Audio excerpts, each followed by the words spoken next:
Bhagavate Vasudevaya. Om Namo Bhagavate Vasudevaya. Naranam Namaskritya Naram Chaiva Narottam Devim Saraswatim Vyasam Tato Jayanti Nashtapraisha Bhatreshu Nityam Bhagavata Sevaya Bhagavati Uttam Shloke Bhaktir Bhavati Nashtaki. So the picture in the background is of Alarnath. When Snan Yatra happens in Jagannath Puri, then Lord Jagannath gets sick for 15 days. Or he doesn't give darshan, he wants to be with Lakshmi Ji. So Chaitanya Mahaprabhu, seeing that, and he was in so much of separation, he went to Alarnath. That's a place about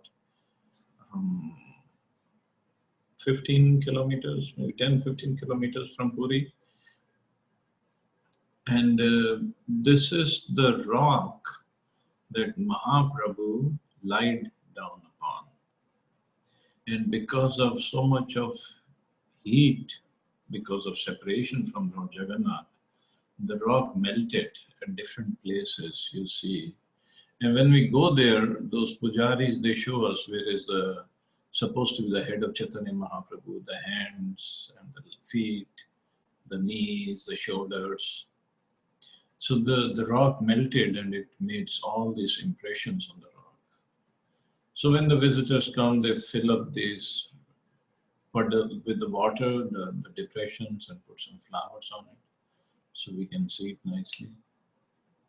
So this rock has been there since at least 500 years. So because this is the time when Chaitanya Mahaprabhu was there between Snan Yatra and Rath Yatra. So many devotees visit that place and they take darshan of that rock. Okay, so continuing with the discussion on Srimad Bhagavatam, Canto 4, Chapter 3, talks between Lord Shiva and Sati, text number 12 onwards. So Sati is further speaking to Lord Shiva because she wanted to go to her father's place to attend that sacrifice, and more than to attend the sacrifice, it was to put on nice clothes and the jewelry and the cosmetics and to show it off to her sisters and others who were attending that sacrifice. But they didn't have the invitation. So Sati is trying to convince Lord Shiva. Pashya prayantir abhavanyayoshito api alankrita kanta sakha varuthasha yasam rajadbhi shitikantha manditam nabho vimane kalhansa pandabhi. O never born, O blue-throated one, not only my relatives, but also the women dressed in nice clothes and decorated with ornaments are going there with their husbands and friends. Just see how the flocks of white airplanes have made the entire sky very beautiful. Here Lord Shiva is addressed as Abhav, which means one who is never born. Although generally he is known as Bhava, one who is born. Rudra, Lord Shiva, is actually born from between the eyes of Brahma, who is called Swayambhu, because he is not born of any human being or material creature, but is born directly from the lotus flower which grows from the abdomen of Vishnu.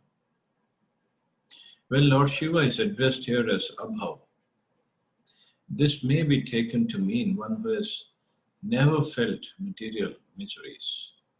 Sati wanted to impress upon her husband that even those who are not related to her father were also going to say nothing of herself, who was intimately related with him.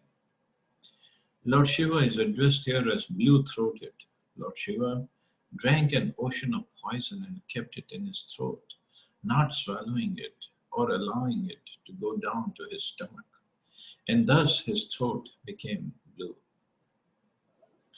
Since then, he has been known as Nilkantha or blue-throated. The reason that Lord Shiva drank an ocean of poison was for others' benefit. When the ocean was churned by the demigods and the demons, The churning at once produced poison, so because the poisonous ocean might have affected others who were not so advanced, Lord Shiva drank all the ocean water. In other words, he could drink such a great amount of poison for others' benefit. And now, since his wife was personally requesting him to go to her father's house, even if he did not wish to give that permission, he should go do so out of his great kindness. So Sati is trying every way possible to convince Lord Shiva.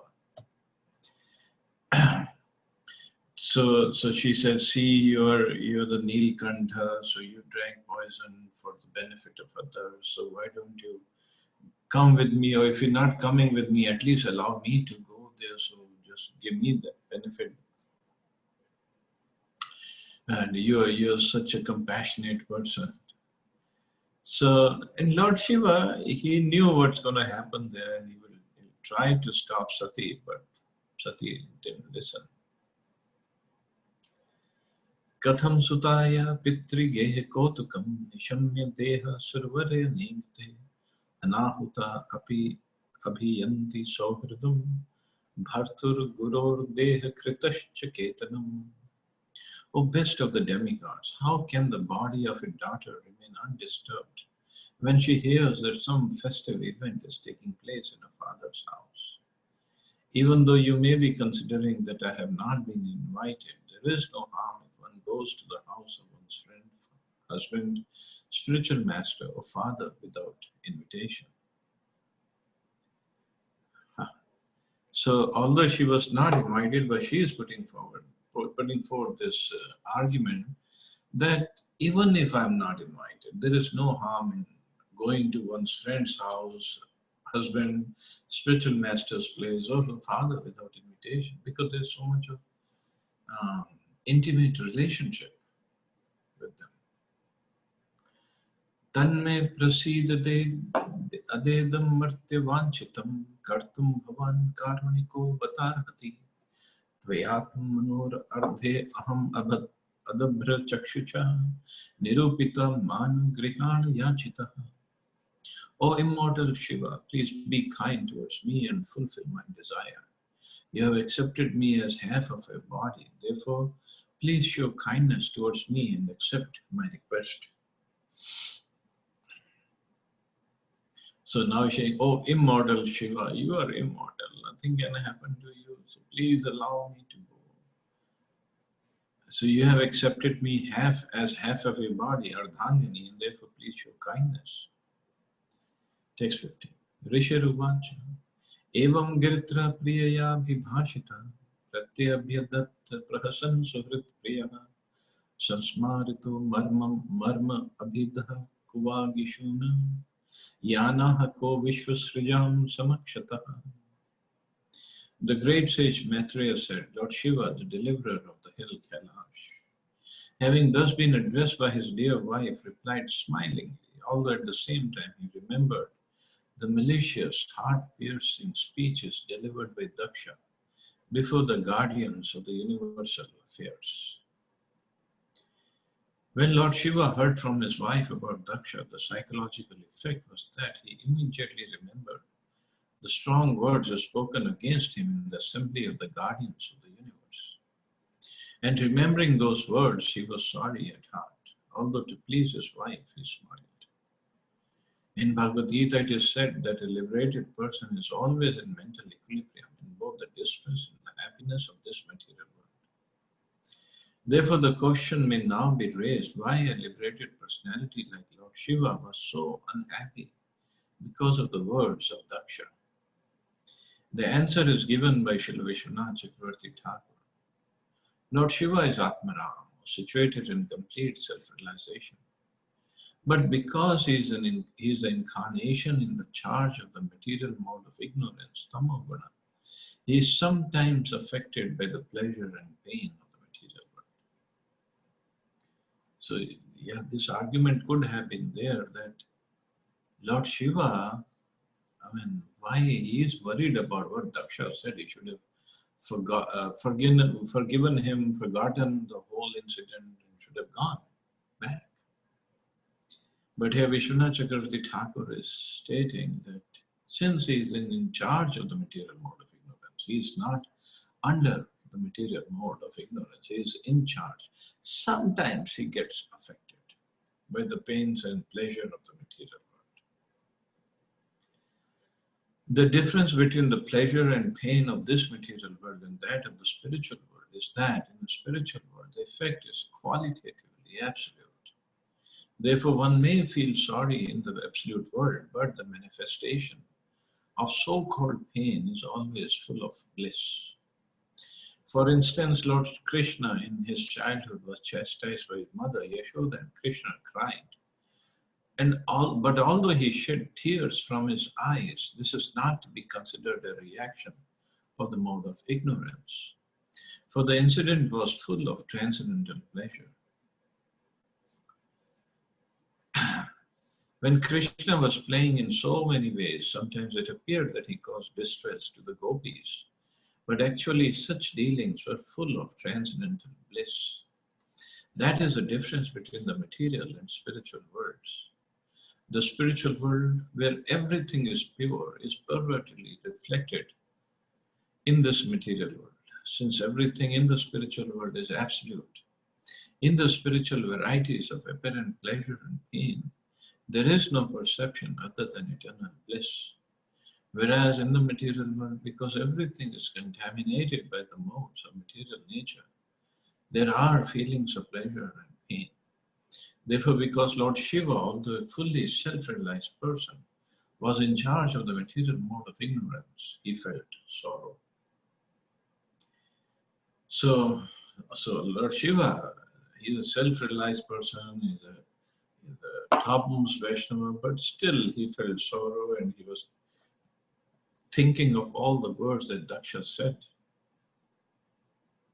And that is the reason he didn't want to go. And Prabhupada gives a nice example of material and spiritual worlds. In material world, in the mode of ignorance, one can become sad and sorry, and it will have different effect on his heart, on his consciousness. But in the spiritual world, everything is absolute. Even the activities, so-called activities which could be in the mode of ignorance here, in the spiritual world, everything is on the transcendental plane. So even if Krishna is stealing there, stealing is in the mode of ignorance, crying is in the mode of ignorance, and sometimes fighting also happens, but it's all absolute. It gives transcendental bliss, not to him, but to everybody else also. But here in the material world, if somebody is fighting and stealing and crying, that is not considered very, very high. But when Krishna does, it's all super beautiful, super sweet. Krishna is called Ranchodarai. Ranchod. He ran away from the battlefield. He was telling Arjun, if you run away from the battlefield, people will call you coward. They will call you with so many low names that for you it's better to, what's the right word, what the exact word he used was, dishonor. For a person who's honored, dishonor is worse than death. Because Arjun wanted to run away from the battle. And Krishna beforehand, this is in Mahabharata, this is in the battle of Mahabharata. Before that he went to Dwarka from Mathura. And when he went there, he ran away from the battlefield. He himself ran away. But the point is, when Krishna does, of course he has many logics behind it, but every activity he does is sweet. He has a temple in near Ahmedabad in Darpur. There's a temple of deities named Ranchodarai. He ran away from the battle. That kind of Rai means like a super personality, wonderful personality, who ran away from the battlefield. Krishna does, he is worshipable. Arjun does, it will be dishonor is worse than death. That is the difference between Krishna and us.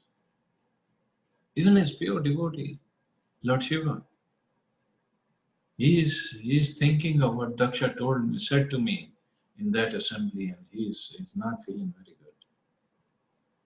But Krishna was chastised by Mother Yashoda, and he was crying, he was bound up. But he was enjoying. Mother Yashoda was enjoying. Gopis were enjoying. Cowherd boys were enjoying. Everybody enjoying that pastime. The whole month is named after that pastime, Damodar month. So that is difference between the spiritual world and the material world, and pastimes of Krishna and our activities. Shri Bhagwan Vacha Tvayoditam Shobhanameva Shobhane Anahuta Api Abhiyanti Bandhushu Te Yad Anutpadit Dosha Drishtayo Baliya Sanatme Madena Manyuna. The great Lord replied, "My dear beautiful wife, you have said that one may go to a friend's house without being invited, and this is true. Provided such a friend does not find fault with the guest because of bodily identification and thereby become angry towards him." So this is a practical instruction. Okay, here matrimony is calling Lord Shiva as Shri Bhagwan Vacha. So many people can get confused. Lord Shiva is Shri Bhagwan. Here matrimony said, Srimad Bhagavatam is mentioning that. Srimad Bhagavatam, which is Amala Puran, topmost Puran, which says Lord Shiva is Shri Bhagwan. So how can you say Lord Shiva is not Bhagwan? So here, matrimony is calling Lord Shiva as Shri Bhagwan. And Shukdev Goswami, if we remember, he called Narad Muni also as Shri Bhagwan.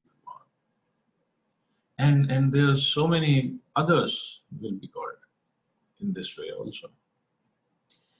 Why? Because Lord Shiva has so many qualities of Krishna that he can be called Shri Bhagwan.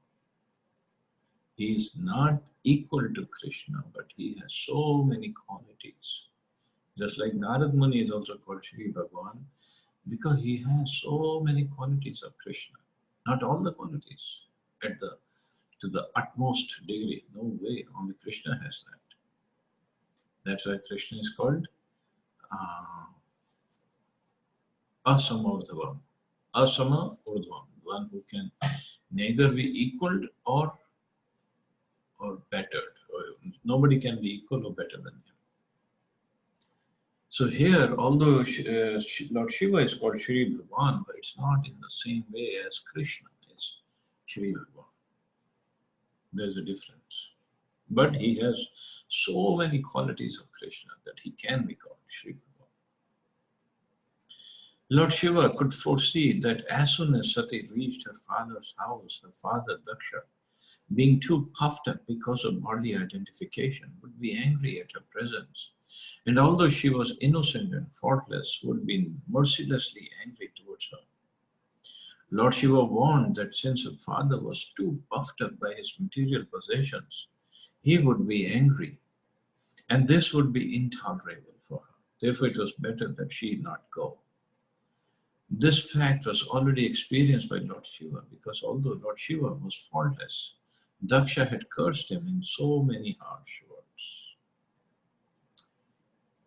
So this is a practical instruction by Lord Shiva to Sati.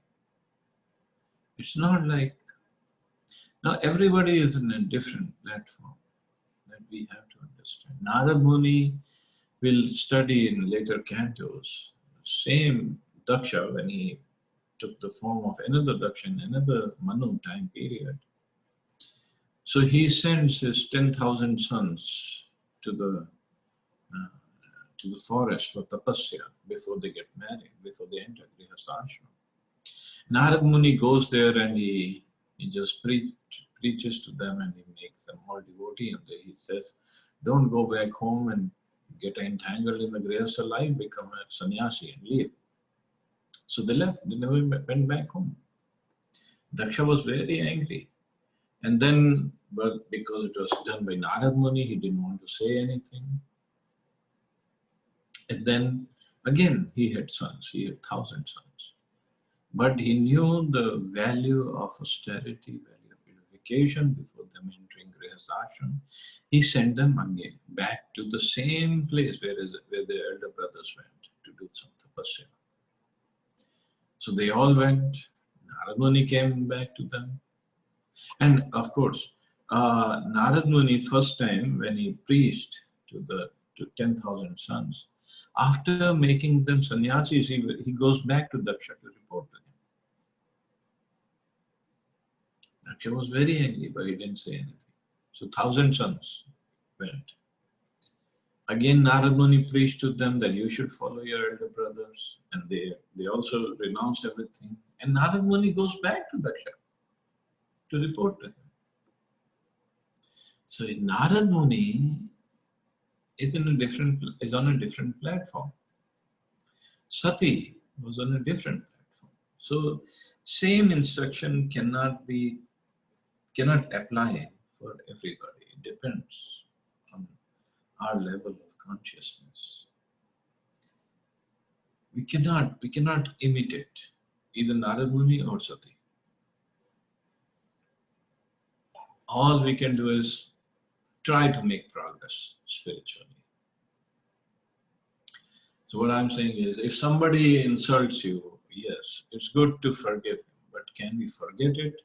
It depends. Can we still become friendly with that devotee, with that person? Devotee, non-devotee, whatever. It depends. It varies from person to person. There is not one answer fits all. It is better to forgive and forget because it's for our good, because it's for,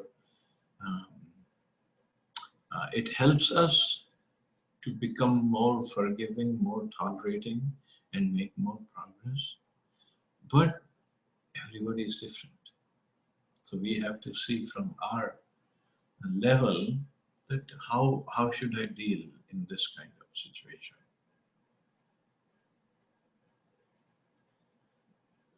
So Lord Shiva is here trying to tell Sati, do not go. So she gave example of a friend, but Lord Shiva said, provided, yes, it is true, you can go to a friend's house, but make sure that such a friend does not find fault with the guest because of bodily identification and become angry towards him.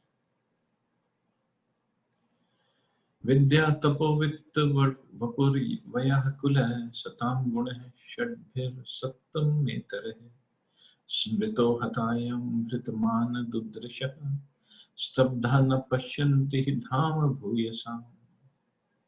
Although the 6 qualities, education, austerity, wealth, beauty, youth, and heritage, are for the highly elevated, one who is proud of possessing them becomes blind.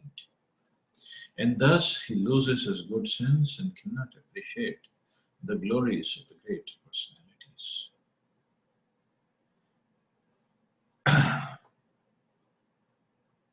So education, austerity, wealth, beauty, youth, and heritage are for the highly elevated.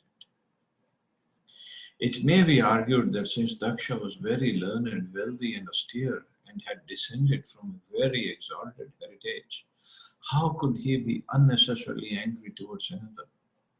The answer is that when the qualities of good education, good parentage, beauty, and sufficient wealth are misplaced in a person who is puffed up by all these possessions, they produce a very bad result.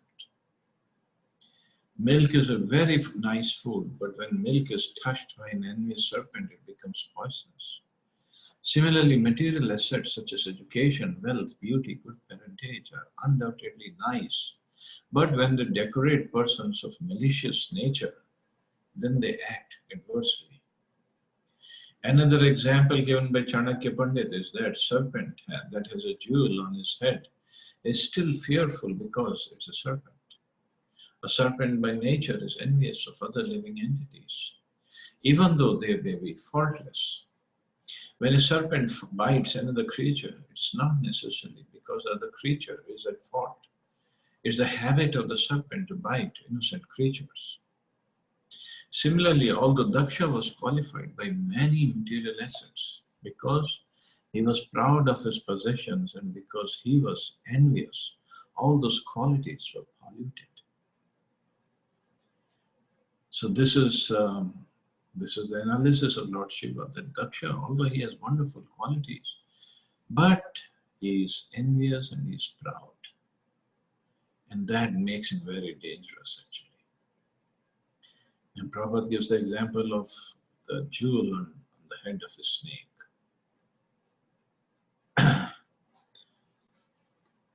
So that's very, very dangerous. And the snake will bite the other person even though the other person is not at fault, because of the so much of poison in the snake, and that is because of the envy. One who is so envious, very, very envious of others, he takes an expert as a snake. And that is why Srila Bhaktisiddhanta Saraswati Thakur said, and he quoted the words, he quoted somewhere in the scripture, it is mentioned that these poisonous creatures like scorpion and snakes can be killed even if they haven't attacked you. Because they are so poisonous, so envious that they will attack somebody else sooner or later. And there is no karma involved if we kill scorpion or a snake without being attacked.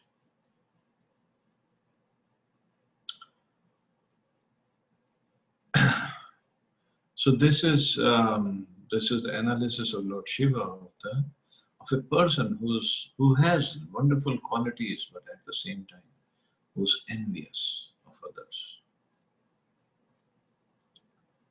So it's not only the wonderful qualities that we have to develop in us, we have to make sure that these 6 anarthas, especially the enviousness, goes away from our heart. Very, very important.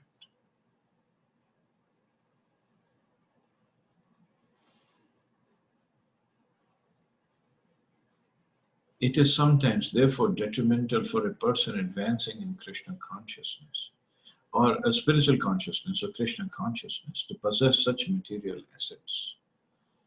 Kunti Devi, while offering prayers to Krishna, addressed him as Akinchan Gochara, one who is easily approached by those who are bereft of all material acquisitions. Material exhaustion is an advantage for advancement in Krishna consciousness. Although if one is conscious of his eternal relationship with the Supreme Personality of Godhead, one can utilize one's material assets, such as great learning and beauty and exalted ancestry, for the service of the Lord. Then such assets become glorious. In other words, unless one is Krishna conscious, all his material possessions are zero. But when this zero is by the side of the Supreme One, it at once increases in value to 10. So unless situated by the side of the Supreme One, zero is always zero. One may add 100 zeros, but the value will remain zero. Unless one's material assets are used in Krishna consciousness, they may play havoc and degrade the possessor. And they certainly do, actually. Suppose somebody is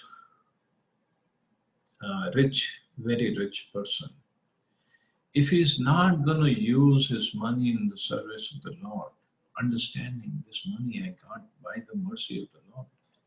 So if he is not going to use that money in the service of the Lord, what is he going to do with that? So basically he's going to use it to satisfy his own lust, his own desires, his own greed. And then some money is left over, lots of money is left over, then he's going to use it in sinful activities.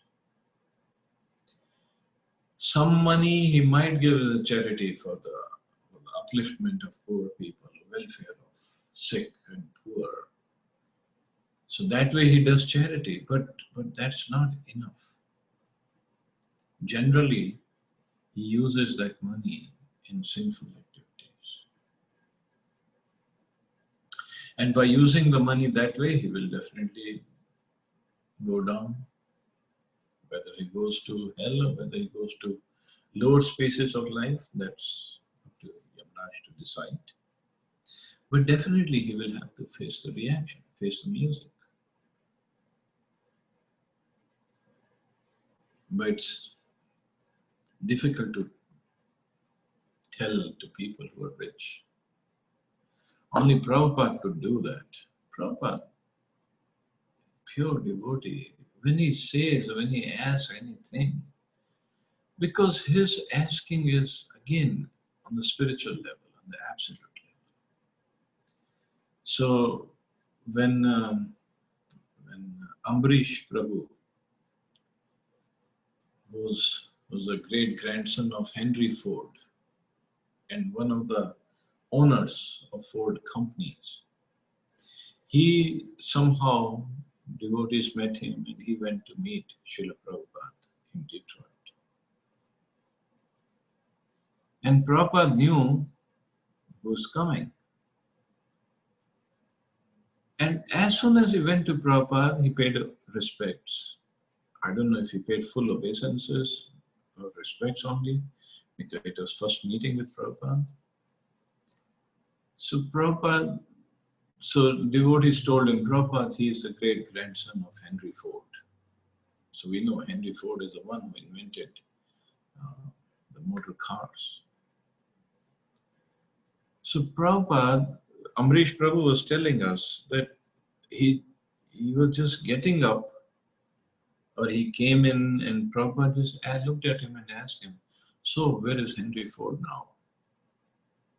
And Amrish Prabhu said, I was really shocked, I was taken back. Nobody, because he's so rich, nobody has been that upfront with me. And here Prabhupada, sitting in a small temple in Detroit, he's asking Amrish Prabhu, the great grandson of Henry Ford, so where is Henry Ford now? And Amrish Prabhu was taken back and he said, I don't know what's the answer. And then Prabhupada started speaking. He said, this is what happens. The soul leaves the body, and the body we've been worshipping and taken care of, but now the soul is gone from that body, is taken some other birth somewhere else. So what's the point in wasting life like this? And the first meeting like that, can we imagine if such a super rich person comes to us and we have the guts to ask a question like this? We would be running around to make sure that such a rich person is looked after very nicely, he has a nice place to stay, nice prasadam to eat, and whenever he comes, we won't say anything that might hurt his feelings, because we are not at the level of Prabhupada, who could say it with authority, and still the other person won't feel bad. So that is a purity. And the same Ambarish Prabhu has done wonderful services for Prabhupada, and now he's taken lead in building this big temple, TOVP, Temple of Vedic Planetarium in Mayapur, for the pleasure of Prabhupada. He's himself is donating so much money, and he's asking others to donate money so the temple can be constructed nicely in time. So that kind of having richness is wonderful.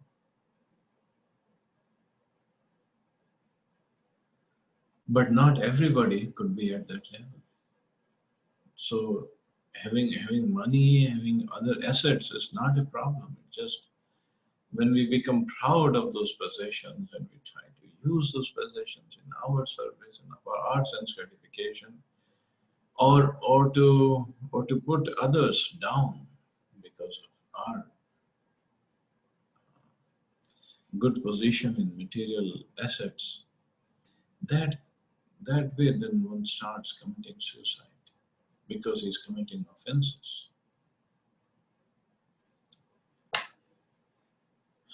So the same thing happened with Daksha. Netadrishanam sujan vyapekshya grihan pratiyadan vastitatmanam ye abhyagatan vakradhiyam apichakshati aropit bhrumir amarshana kshibhi.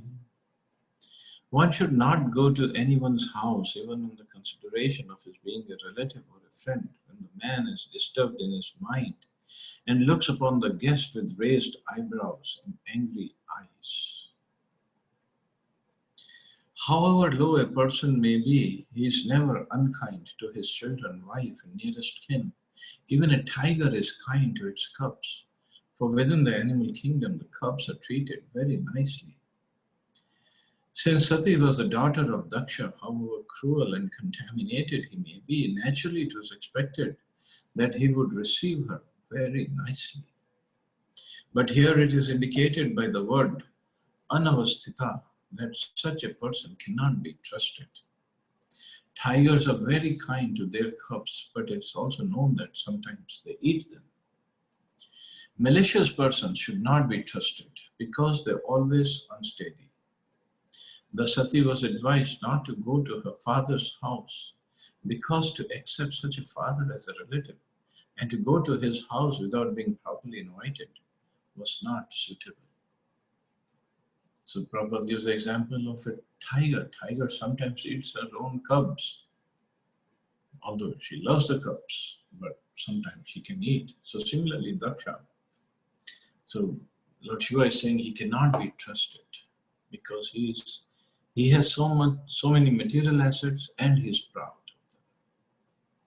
So we should not trust him.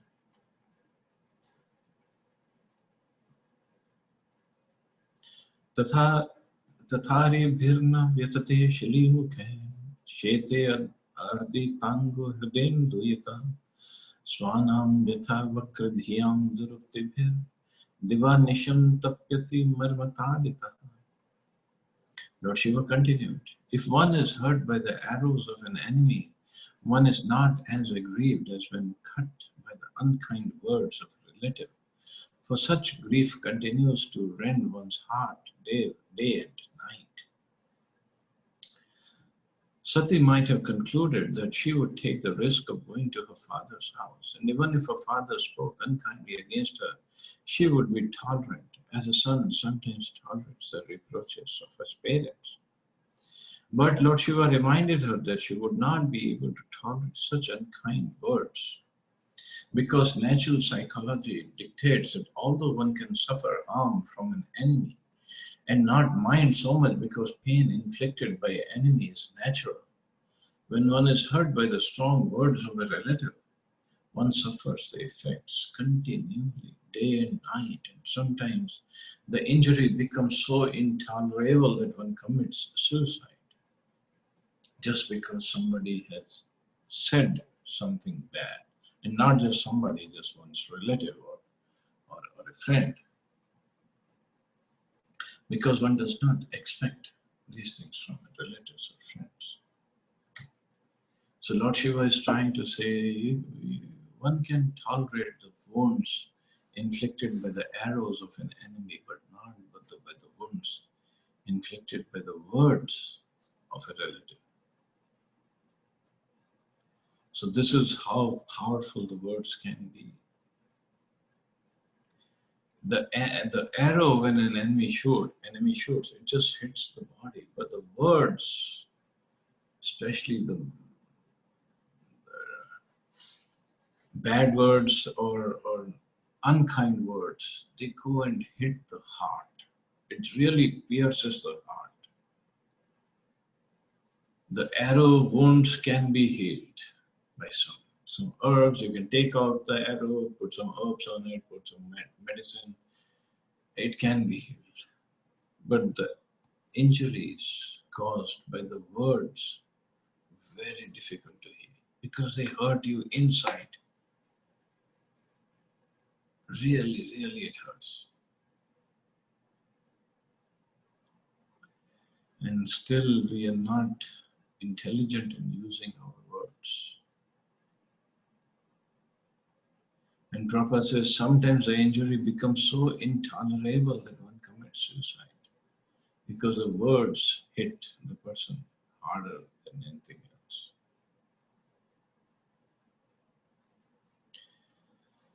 Vyaktam tvam utkrishta gatehi prajapatehi priyatma janamasi subhruvi mata tathapi manam na pitu prapatyase madashrayat kaha paritapyate yata. My dear white complexioned wife, it is clear that of the many daughters of Daksha, you are the pet.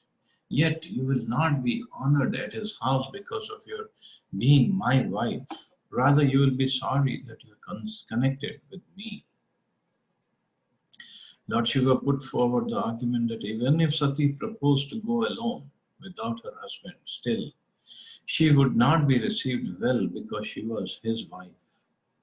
There was every chance of a catastrophe, even if she wanted to go alone. Therefore, Lord Shiva indirectly requested her not to go to her father's house. So, very wonderful instructions given by Lord Shiva.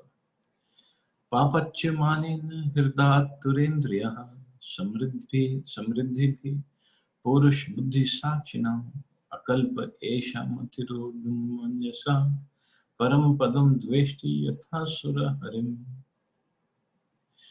One who is conducted by false ego and thus always distressed both mentally and sensually cannot tolerate the opulence of self-realized persons. Being unable to rise to the standard of self-realization, he envies such persons as much as demons envy the Supreme Personality of Godhead. The real reason for the enmity between Lord Shiva and Daksha is explained here. Daksha was envious of Lord Shiva because of Shiva's high position as an incarnation of a quality of the Supreme Personality of Godhead, and because Shiva was directly in contact with the Super Soul and was therefore honored and given a better sitting place than he. There were many other reasons also. Daksha, being materially puffed up, could not tolerate the high position of Lord Shiva. So his anger at Lord Shiva's not standing up in his presence was only the final manifestation of his envy.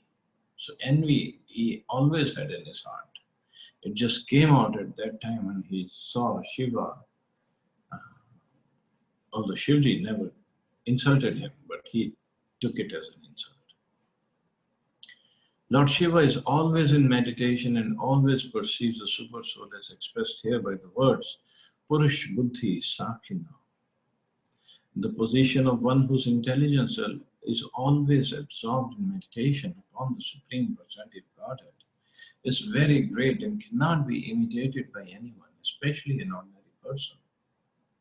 When Daksha entered the arena of Yajna, Lord Shiva was in meditation and might not have seen Daksha enter. But Daksha took the opportunity to curse him because Daksha had maintained an envious attitude towards Lord Shiva for a long time. Those who are actually self-realized see every individual body as a temple of the Supreme Personality of Godhead. Because the Supreme Personality of Godhead in his Paramatma feature is residing in everyone's body. But Daksha could not see that because his eyes were covered by these glasses of envy.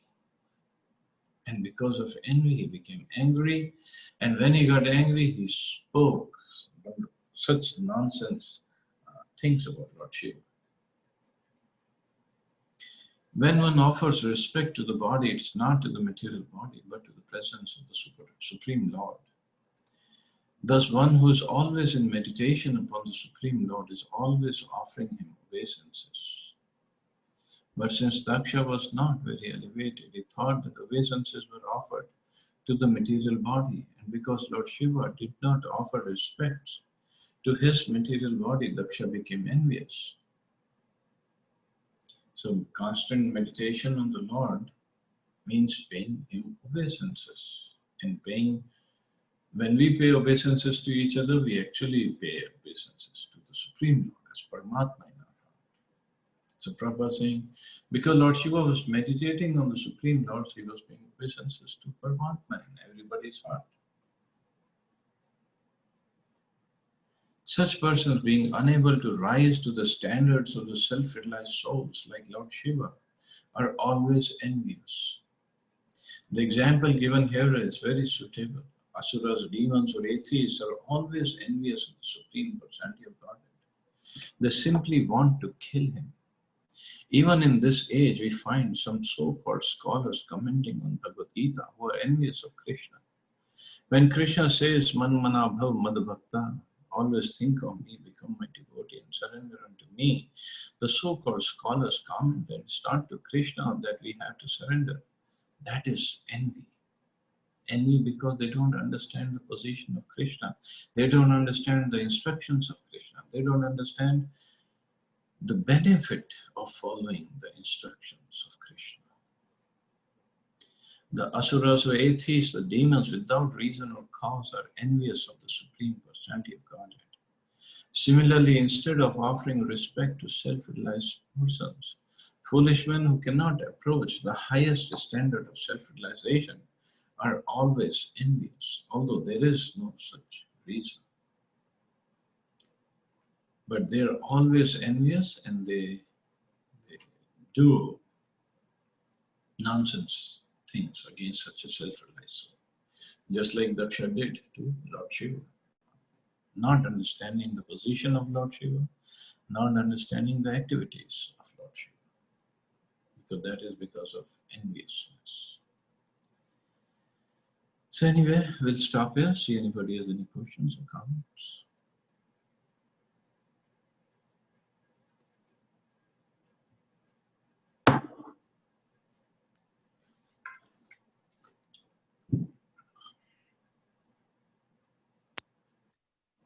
Thank you very much, Prabhu, for the wonderful class. Thank you, Prabhuji. This is a very good subject matter. Yeah, it's a wonderful story that is going on. So many things to learn.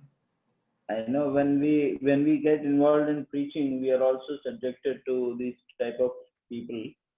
And I know you also had so many experiences in life. Happens.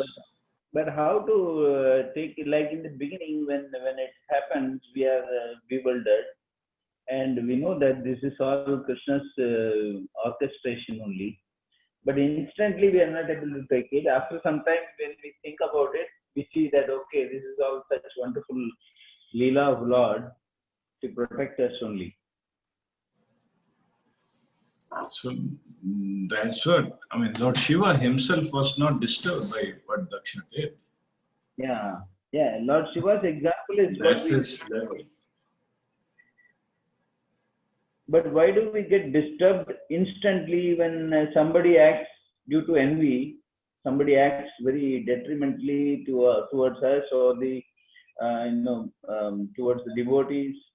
So we become angry and we wanted to actually teach that person a lesson. But then later on we realize that it is all just for our learning. Krishna has orchestrated the whole. So instantly, how to be like Lord Shiva? When will we come to that stage in Bhakti? I think there are so many stages. I have seen you. I am asking you this because I've seen you. You also never used to react. I'm nobody. See, Lord Shiva, as Prabhupada said, he's a self-realized person. He's an amazing person. Even further on, we'll see so many incidents of Lord Shiva. But he always remains cool and calm. Yeah. These are the qualities we have to develop in ourselves. Right. I know by hearing them again and again, we get this temperament. So I think by seeing the devotees, hearing about their examples, how they reacted or how they kept quiet, it is giving a lot of hope to us, definitely. But anything specifically you wanted to tell from your life? how you handled it, some incidents like this in your life. Well, I'm just a rascal, so don't follow me. Follow Srila Prabhupada. That's all I can say.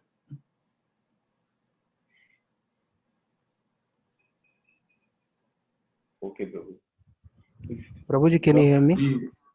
Yes, yes, please go ahead. Okay. Okay. I was speaking with, but I thought like there was some technical glitch. The same question I have, Prabhuji, which Radha Prabhuji has asked, quite similar. Like somewhere it is mentioned in the verses sorrow because Shiva was sorrow, but throughout from that the meeting and running back home, he never showed that. It was not showed, even though also he was giving. Comfort to Mata Sati also, that you just don't go there. I mean, it seems like he was in a very relaxing mode, and nowhere it showed that he was in a sorrow mode. He was very annoyed by what Daksha said to him, insulted him, and all. But Just to that's comfort what him, he did that. Vishwanath Chakravarti Thakur says, now because Lord Shiva is in charge of mode of ignorance. So Hmm. sometimes, for some time, he can come under that mode. That mode gets some effect on him. But like 99.99999% of the time, he is not in that, under that mode. So that's his greatness. And it's not like he came back home from that aerial sacrifice and then he started blaspheming Daksha in front of his wife. Then maybe he's talking to his wife, oh, Daksha did this to me, said that, and he never mentioned. So, so for some time he was sad for seeing whatever was happening, the cursing and the counter cursing. But that's that because he is in charge of mode of ignorance, and sometimes he comes in contact with that. But that's again his greatness, actually. Even if he is in charge of mode of ignorance and he is giving association of to people like ghosts and goblin, these kind of people, he's still beyond that, way beyond all this. He's transcendental to all this. That's his greatness.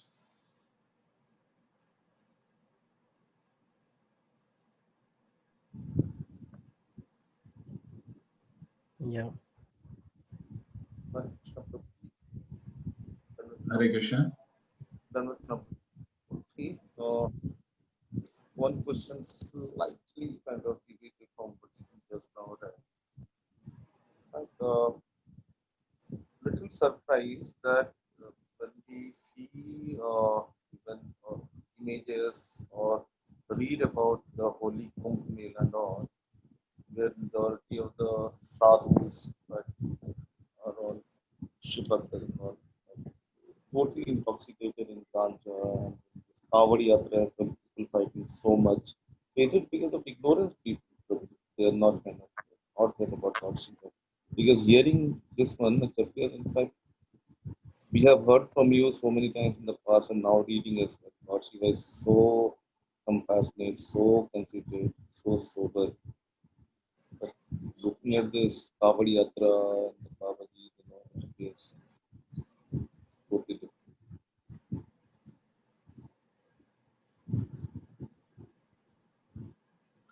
I I could not catch everything what you said. Okay. What I said, Prabhuji, is we have heard from you so many times in the past, and we are reading now as well. Lord Shiva is so compassionate, so considerate, and such a sober and such a high caliber devotee. But majority of the people, in fact, for example, people who go for Kavadi Yatra, or when we see pictures and images of uh, the holy Kumbh Mela and all, but almost everybody is so immersed in either ganja or kind of making mayhems and all. So is it because of ignorance and people not kind of have read about Lord Shiva, or Is it also part of some other Puran which perhaps is not within our scope? Well, I mean, see, Lord Shiva, he is giving his association to these people, to everybody, I mean, really low. And so, okay, they're worshipping, they're serving Lord Shiva, so they're making progress. Definitely they're making progress. Not in this lifetime, maybe next lifetime, maybe following lifetimes. They're definitely making progress. I mean, Kavadia, okay, we see one way that they don't behave properly with people. Not all, but many, some. But look at the kind of austerity they're performing. You can't even imagine going from Gurugram to Haridwar and carrying water, walking all the way there and walking back. Can you imagine doing that kind of austerity? Of course, from Western point of view, we can say, oh, better go to Govardhan and do parikrama of Govardhan. But they are not at that level of consciousness. So for them, this is the best thing to do. Okay, they're doing it. That's great.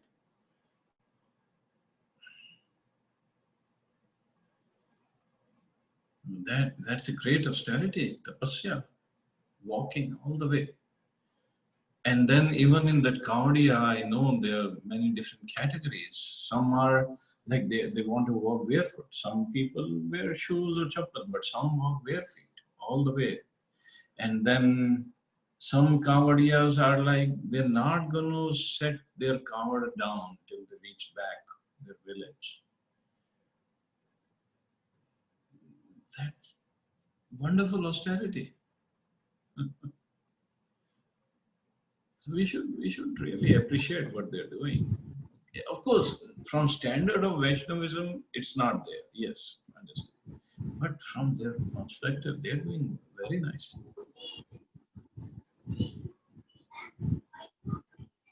True, Prabhu.